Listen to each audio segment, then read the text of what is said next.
But what are some of the aspects of this that you guys feel people don't know, you're not seeing in typical media platforms that people need to understand?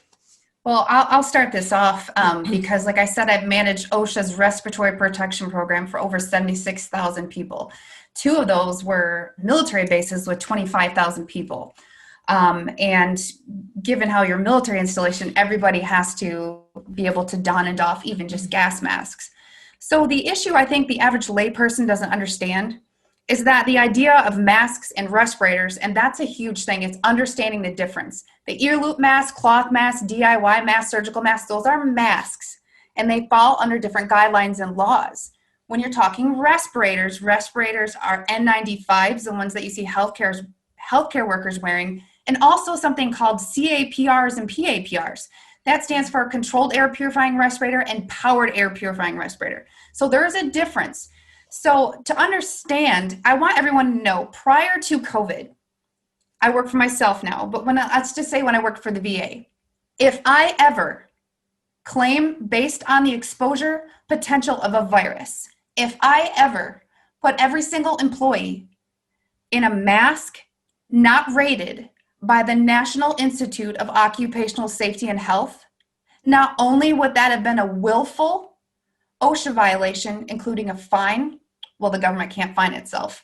But this would have caused me to potentially, if there were any injury or illnesses associated, I could go to jail. I would definitely lose my job, and I could be individually fined. Yeah. So this is the seriousness of it. We are trying to explain to people that there has been laws and science that has existed since the 70s. And with that 40 years of science and laws, they're not just settled science. They've constantly gone back and verified confidence in the controls of those standards. Yeah, this is so true. And this is why I really got vocal about this when they started talking about masking children, because I knew from my profession and from my career field that we do not just take a blanket one size fits all approach to PPE or anything when it comes to pathogen protection or exposure protection. This is just so wrong. It goes against everything that Kristen and I have been trained and educated on.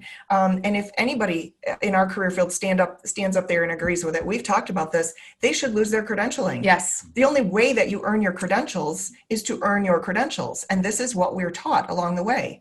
And so it just flies in the face of everything that has to do with industrial hygiene, hazard and risk exposure and control, pathogen protection and control. And we never, ever take a blanket one size fits all approach to PPE. And here's the thing. OSHA is claiming that this is not PPE, but they're doing that for a reason, because that's how they're getting away with it. They are guilty of revisionism in the worst way. They're violating their own historical standards and regulations that the entire respiratory protection program is built on. So they're violating the law, their own law. But the way that they're trying to get away with it is by claiming, oh, face masks are not PPE. But let me tell you, anytime there is a recognized known hazard and we are putting something on our faces or somebody else's face, or whether it's gloves or whatever it is, anytime you are utilizing something to protect from a known hazard, it is PPE. It's called personal protective equipment. So they can say whatever they want, but it's not true. I think one more very important aspect to add to that is that also in managing the respiratory protection program, there's something called the hierarchy of safety and controls. PPE is always a last resort. And if a company skips all of the health risk assessments, that determines, can we engineer out the hazard? Can we utilize administrative controls? And just to give some examples, an engineering control would be like in surgical rooms. There's something, it's called a consensus standard. They're called ASHRAE standards. They're architectural and engineering standards that are designed to make sure that these isolation rooms have, whether it's positive or negative pressure, how many air changeouts, what types of filters. See, we have very behind the scenes jobs, but that is an engineering control. An engineering control is also the plexiglass things that you're seeing in stores. And then an administrative control, which is the most forgotten but so important, is to train people. Train them on, are we modifying their work hours? Are we modifying how they do their job? And also training them on the limitations of all the controls that we're implementing. Yeah.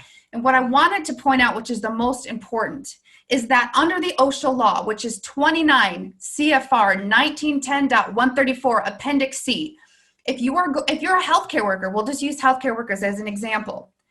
If you are told you need an N95 to protect, for example, TB, that's something that has been around for a long time, putting healthcare workers in the respirator. You must fill out a medical questionnaire. This medical questionnaire has a lot of questions, and you can receive a medical exemption just based on these common factors: PTSD, claustrophobia, anxiety, history of a stroke, cancer, diabetes, asthma, the list goes on. And I field through those questionnaires, and if I see flags, I send it over to an occupational health doctor. And that doctor is not only just gonna sign off or decline their ability to be in a respirator, but they look at the hazard and task specific. Because as someone in an N95, there are medical N95s and there are industrial N95s.